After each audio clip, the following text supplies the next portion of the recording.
மசோதாவில் 115 மாற்றங்களை கொண்டு வந்திருக்கிறார்கள். 33 விஷயத்தை சேர்த்து இருக்கிறாங்க புதுசா, 45 விஷயத்தை மாற்றி இருக்கிறார்கள், 37 விஷயத்தை அவர்கள் நீக்கி இருக்கின்றார்கள். இப்படியாக 115 விஷயத்தை மாற்றி எழுதி நமக்காக இவர்கள் கொடுத்திருக்கிறார்கள். இது எவ்வளவு இஸ்லாமியர்களுக்கு எதிரான செயல் என்பதை நாம் சிந்திக்க கடமைப்பட்டிருக்கிறோம்.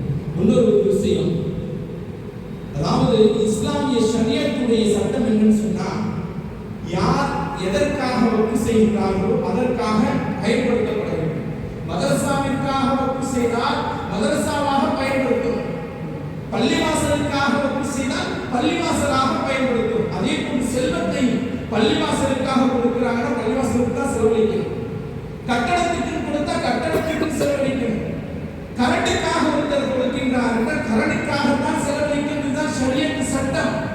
ஆனால் இந்த மசோதாவை என்ன சொல்றாங்க, செல்வம் எல்லாம் ஒன்று சேர்த்து நாங்கள் என்ன நினைக்கின்றோமோ எதுக்குவெல்லாம் செலவழிப்போம், நாங்கள் நினைப்பதில் செலவழிப்போம் என்று ஒரு கூறிக்கொண்டிருக்கிறார்கள். அன்பானவர்களே, அவன் அதானிக்கு கொடுப்பான், அம்பானிக்கு கொடுப்பான், அதையெல்லாம் ஏற்றுக்கொள்ள முடியுமா? இஸ்லாமியர்களுடைய அந்த வக்ஃபுடைய அந்த பொருட்கள் இஸ்லாமியர்களுக்காக நல்ல முறையில் பயன்படுத்த வேண்டும். இதுதான் மார்க்க சட்டம். அன்பானவர்களே, இப்படிப்பட்ட ஒரு சட்டத்தை கொண்டு வருவதற்கு மிகப்பெரிய ஒரு சூழ்ச்சியை செய்து முயற்சி செய்து கொண்டிருக்கிறார்கள்.